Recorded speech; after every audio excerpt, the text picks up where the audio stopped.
people. Welcome to Veil of Humanity, where we explore the thin line between conscience, fragility, and accountability. We are your hosts, Melonie Yelvington and Kimberly Taylor. I want to say really quick that we have been on a brief hiatus because we have all had personal stuff going on in our lives. So I want to say thank you for being patient with us. So today, we're diving deep into one of the most infamous cases in American true crime history. The story of Ted Bundy. A man who wore the mask of a handsome, intelligent law student, a volunteer at a suicide hotline, and a charming boyfriend. While beneath it all lurked one of the most prolific serial killers that this country has ever seen. Boy, you ain't lying. Ted Bundy confessed to like 30 murders, but many experts believe that the real number is higher, possibly 36 or more. Yeah. Wow. His victims were mostly young women with long, dark hair parted in the middle. He used his charisma like a weapon. He would lure them with fake injuries or authority figures before bludgeoning, raping, and murdering them. And today, we will walk through his childhood, his double life in adulthood, the heartbreaking stories of his victims, the gruesome details of the murders, his daring prison escapes, the trials, his time behind bars, and his eventual death. And we'll also touch on his personal life, including his marriage and child while on death row. So grab your favorite beverage and a pillow to scream into as we take you down this journey of one sick, twisted individual. Absolutely. And just so y'all know, we are fans of the cursey words. And even though we try our hardest not to use them, some of them may still escape. Sorry, Courtney. So I want to put some trigger warnings for this episode. It's going to contain graphic descriptions of violence, sexual assault, abuse of corpse, and necrophilia. I want to say listener discretion is strongly advised. And if you or someone you know needs support, resources are going to be in our show notes. Okay, Biss, you ready? You know I'm always ready. Well, before we just jump on in, I want everyone to take in a big deep breath. Slowly let it out. Let's go.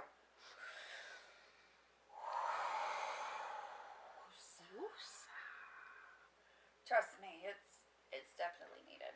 Yeah. Theodore Robert Cowell was born on November 24th, 1946 at the Elizabeth Lunn Home for Unwed Mothers in Burlington, Vermont. His mother, Eleanor Louise Cowell, known as Louise, was just 22 and unmarried in an era when that carried heavy stigma. She gave birth at a home for unwed mothers and initially considered adoption, but her parents, Samuel and Eleanor Cowell in Philadelphia, they decided to step in. So for the first 3 or 4 years of Ted Bundy's life, he lived with his grandparents in Philadelphia's Roxborough neighborhood. He was told Louise was his older sister, not his mother. A lie that would shape his early worldview. Absolutely. So already from the very beginning, you can see that he finds out about what type of mother, what type of woman his mother is or was. Yeah, and you know how crucial that those first few months and that first year even of bonding with an infant and not getting that is such a crucial development. Yep. So, and she didn't obviously want to do that. Exactly. The family dynamic was complicated. Bundy later painted a mostly normal picture, but reports describe his grandfather Samuel as a tyrannical man with a violent temper, abusive towards animals, employees, and family members. suffered from severe depression and agoraphobia, which is where they don't want to go outside. There were even rumors that were never proven that Samuel might have been Ted's biological father through incest, though Louise claimed she was seduced and abandoned by a war veteran, possibly named Lloyd Marshall or Jack Worthington. The birth certificate listed the father as unknown. I wonder if they've ever done like a DNA thing on him. Because, he was in prison, his DNA would be on file. Yeah. I haven't seen anything in like my research on that, but that's gonna have me intrigued now. Yeah, but if this was the 70s. Yeah, but even if we kept, because we keep. Surely DNA they had on to file. collect it at some point in At his. some point they would have. Because they have the bite. We're gonna get ahead of ourselves. Oh, yeah, we're getting ahead of ourselves. Okay, sorry.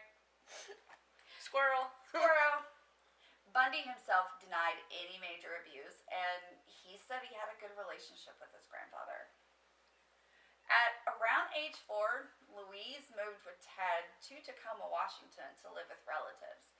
She soon married Johnny Bundy, a hospital cook, and Ted took his stepfather's last name. The family grew with 4 more children, but Ted felt like an outsider. He was shy, socially awkward, and he was bullied at school. He developed a deep insecurity about his working class background and envied wealthier peers. So even just gloomy and moody and from the very beginning. He probably felt doomed. Yep.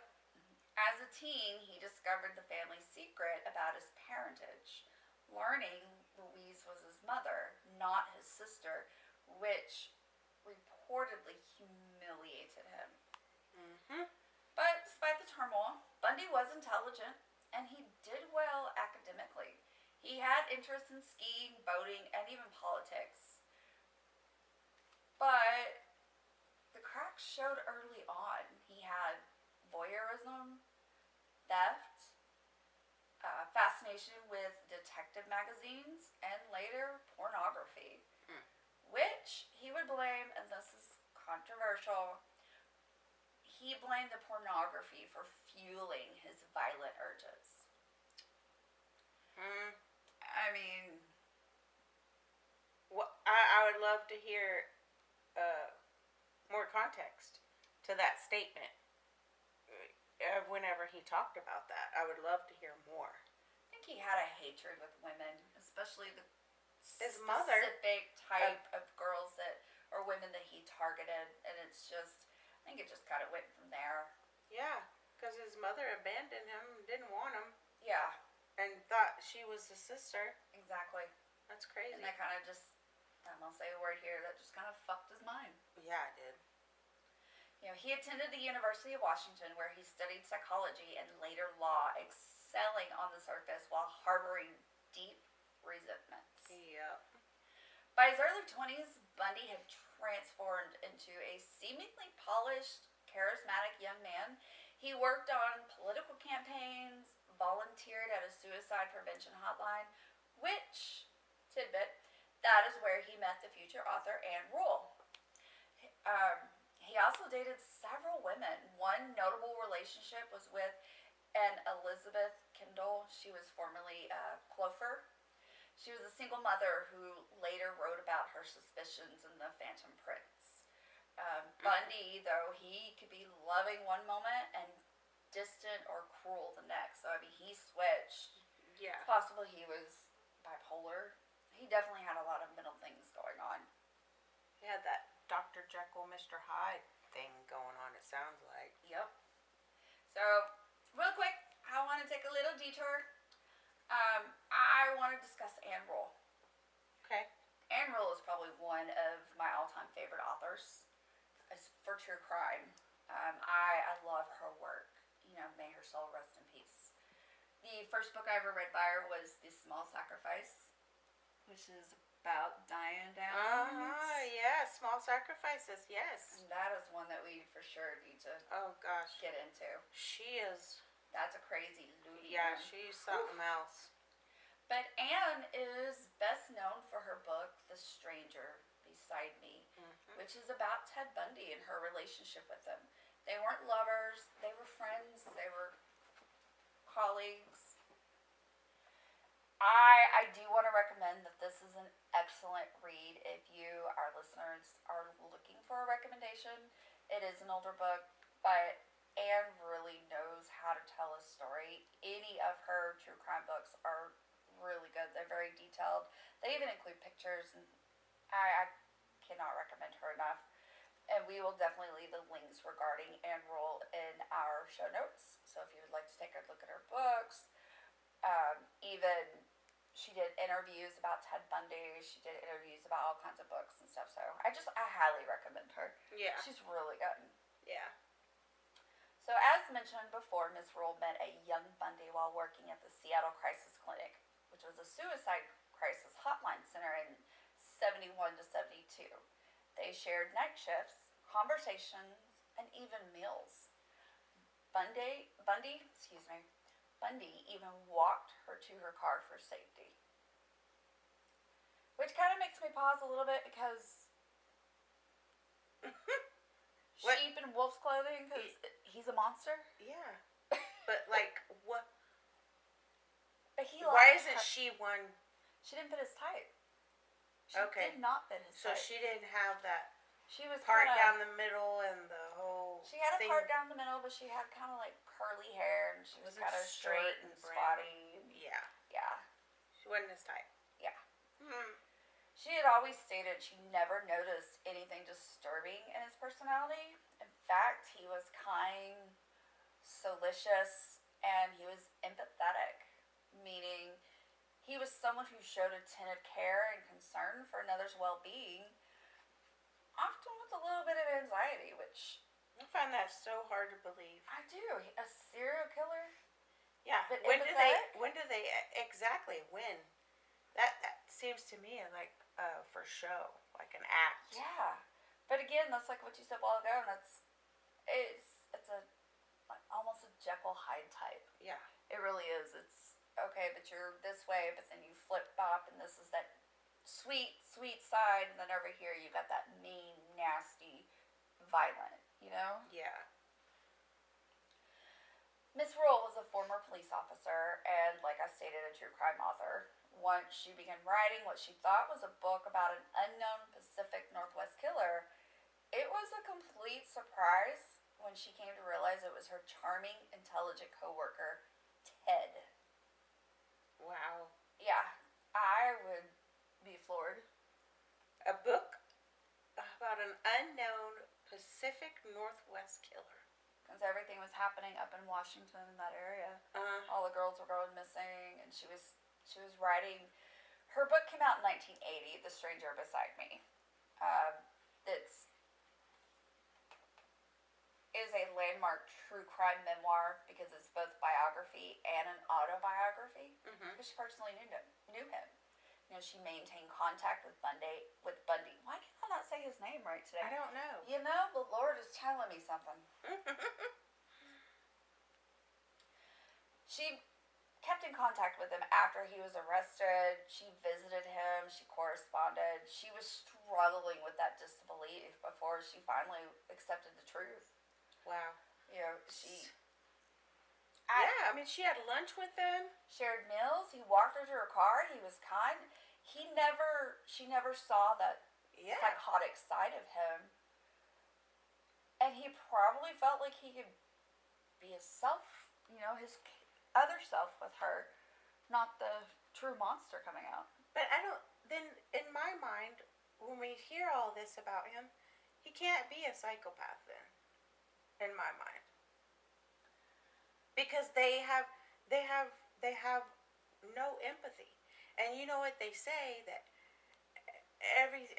they don't know how to show emotion.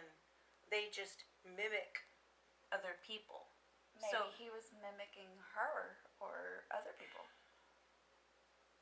He was really good about pretending. He was pretending to be authority. He was pretending to be hurt. And psychopaths, really to me, can't pretend.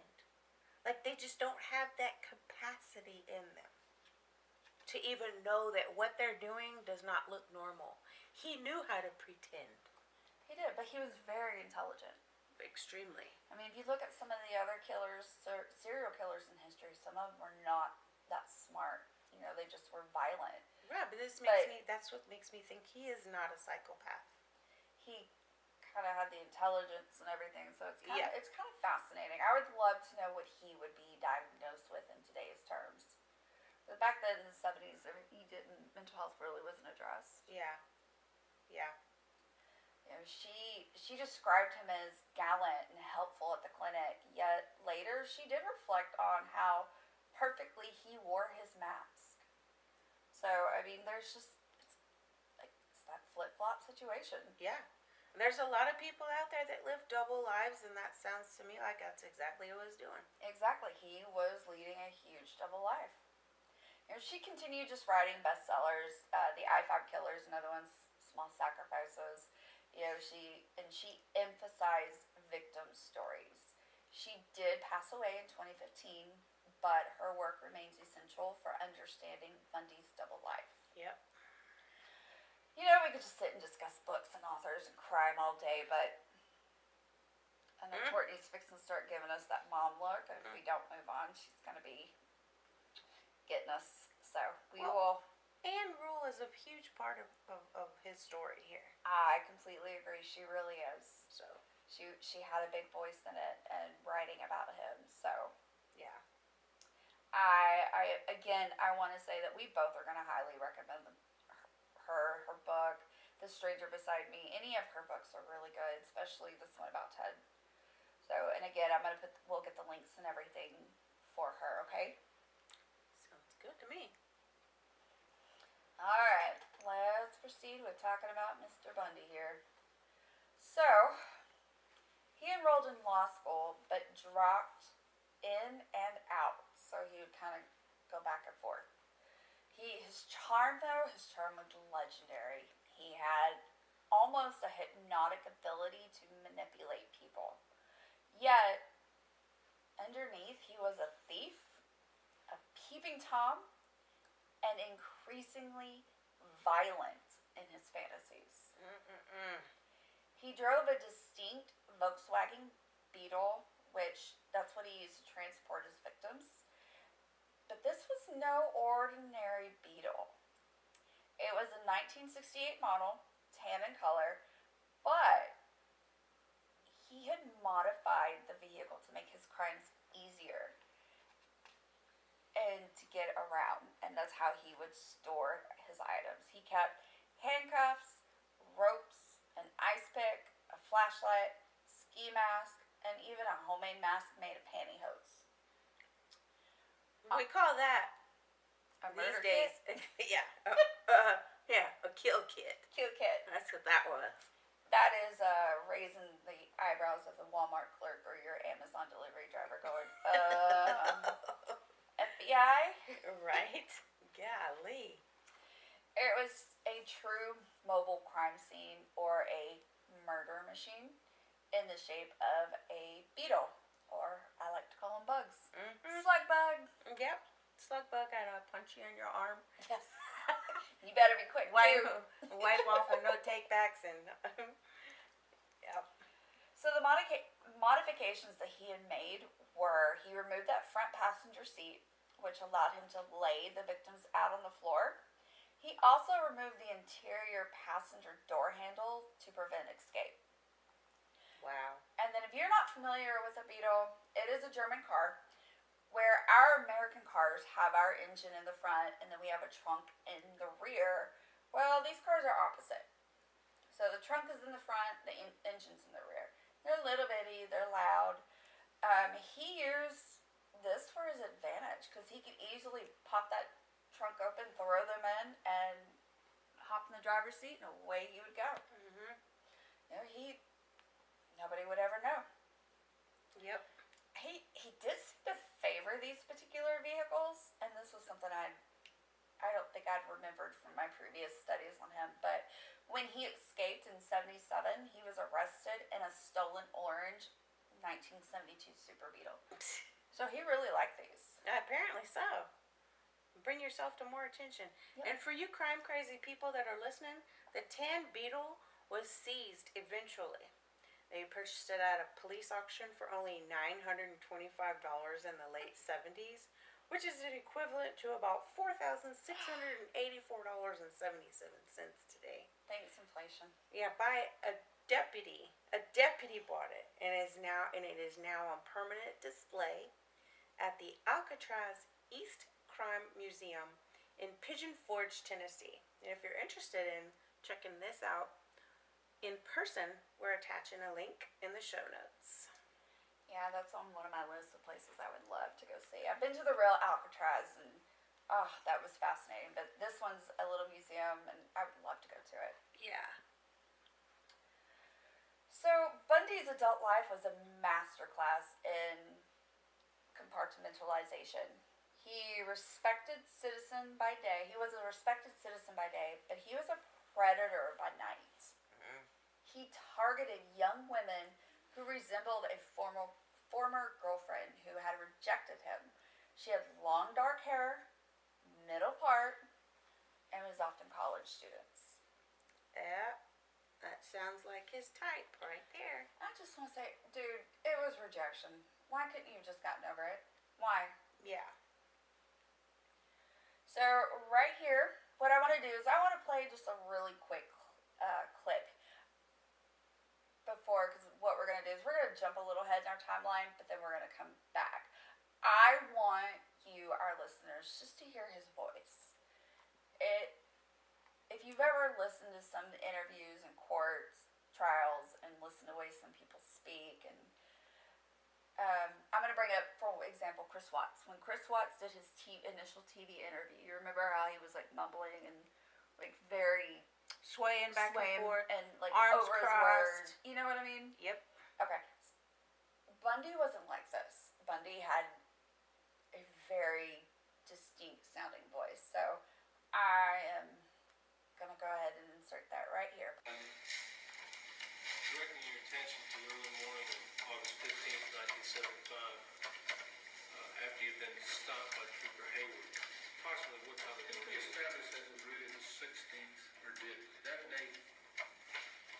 Judge, there's a discrepancy in the report. Well, it's either the 15th or the 16th. Is there any question about that?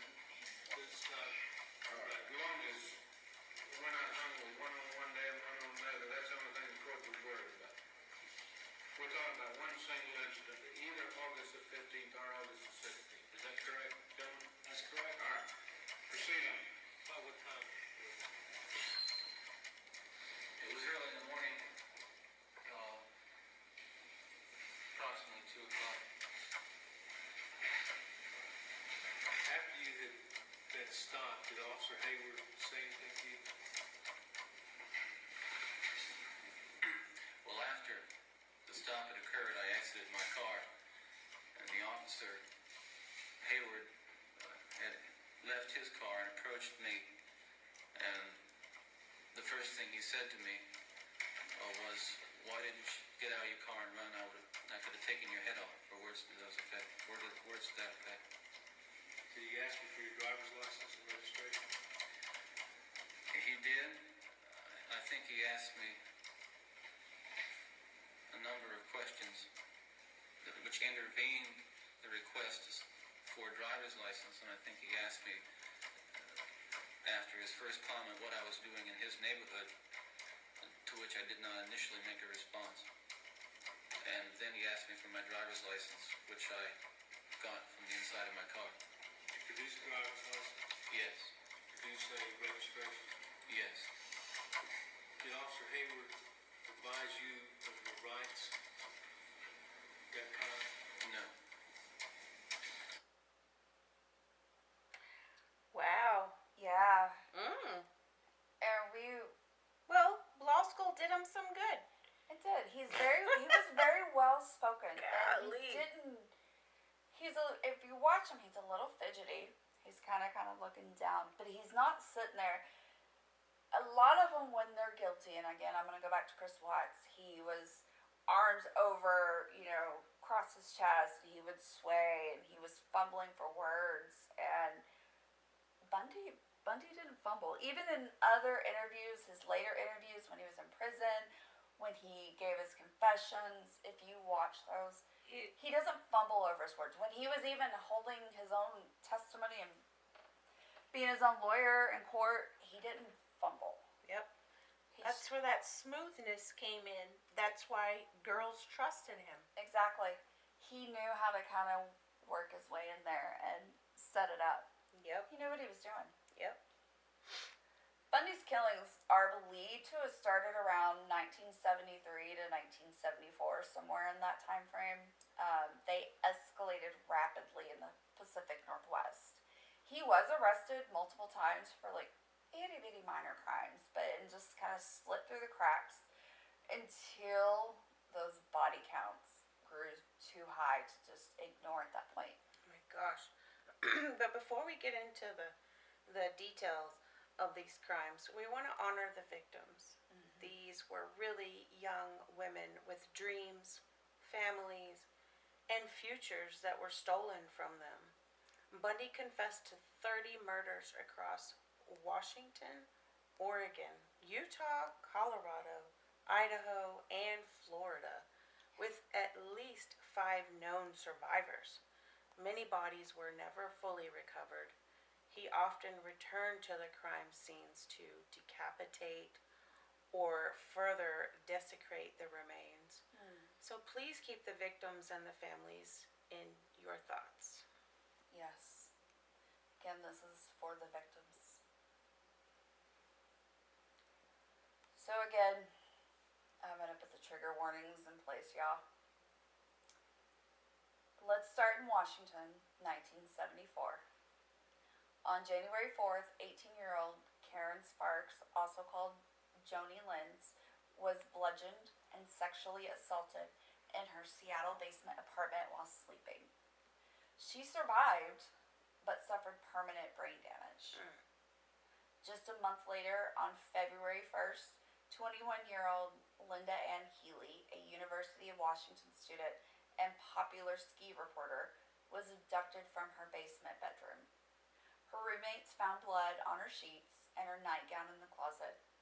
Her remains, along with others, were later found at Taylor Mountain. Wow. The spree intensified. In March, 19-year-old Donna Gail Manson vanished from Evergreen State College on her way to a concert. April brought 18-year-old Susan Elaine Rancourt from Central Washington State College.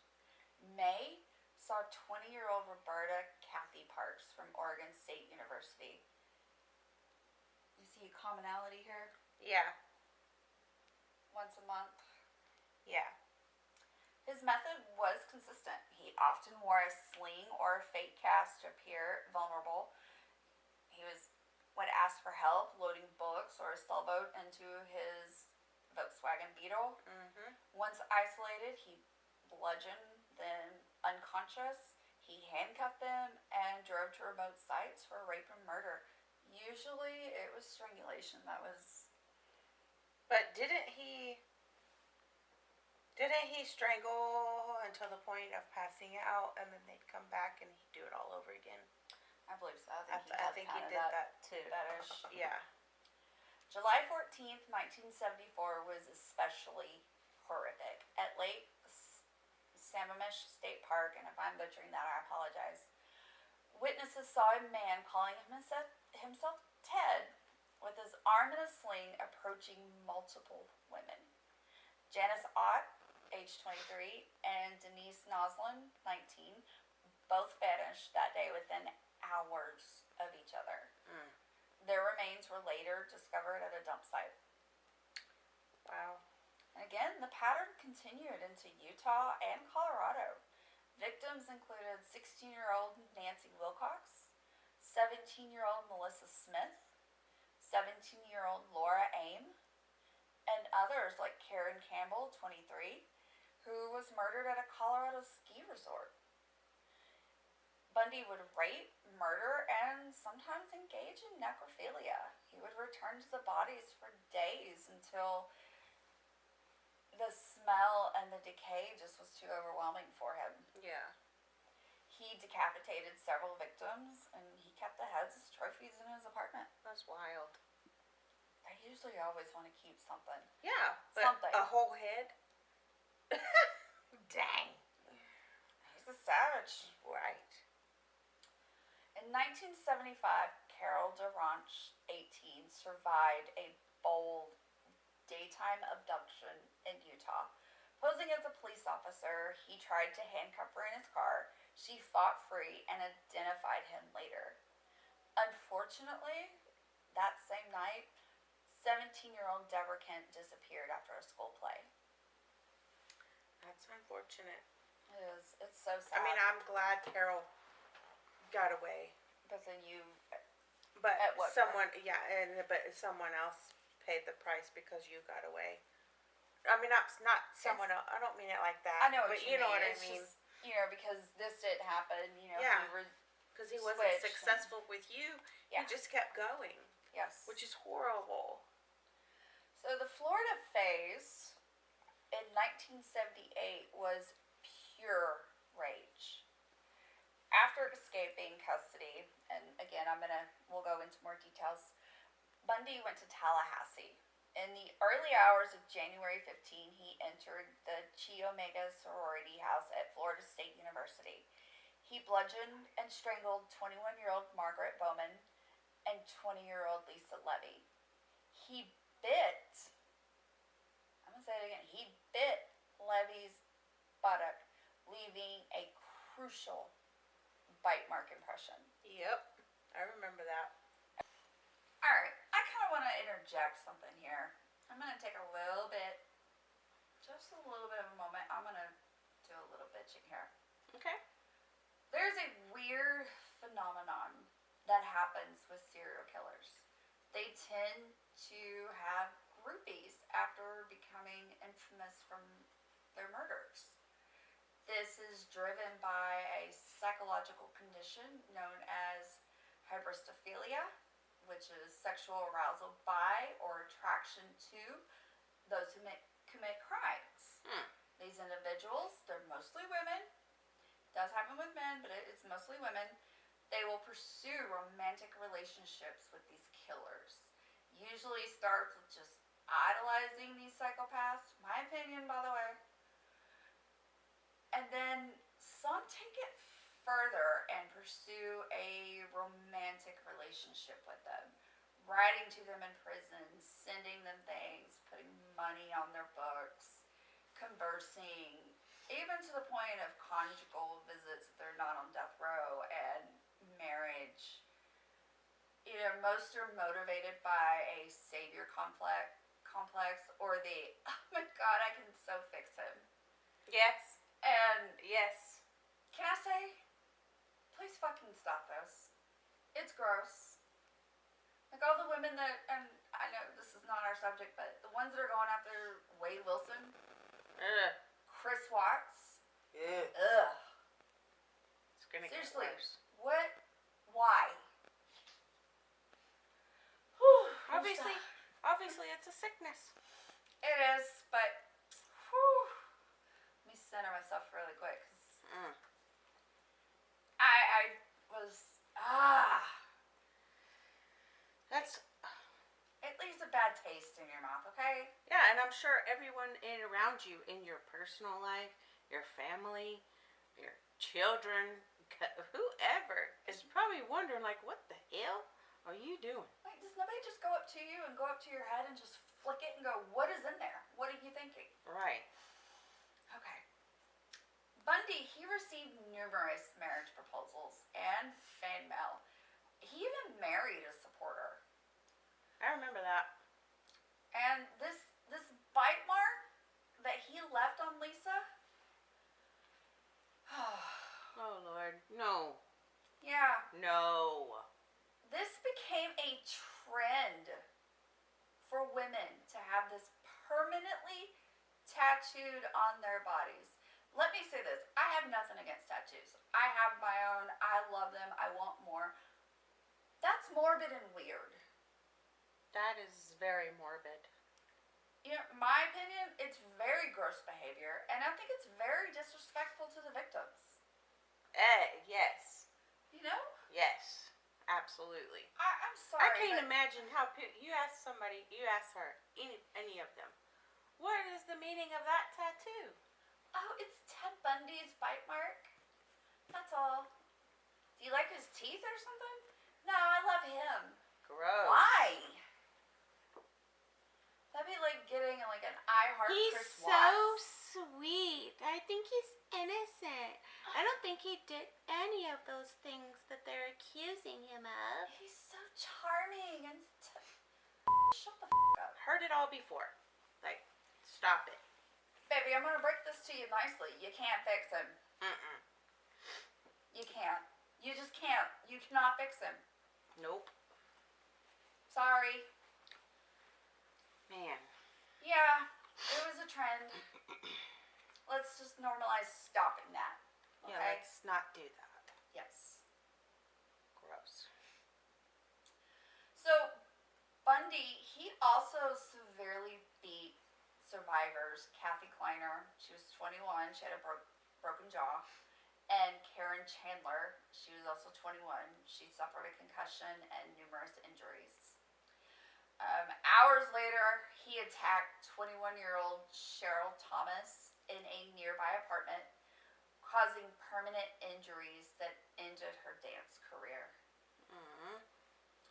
And finally, on February 9th of 1978, 12-year-old Kimberly Leach was abducted from her Lake City, Florida school. Her body was found weeks later in a remote area, showing signs of sexual assault and murder. She was his youngest known victim. And that breaks my heart. Yeah. That just... Absolutely. And not only that, I mean, each of these women had families who have never stopped grieving. Yeah. Survivors like Carol Durant and the Chi Omega women lived with trauma for decades.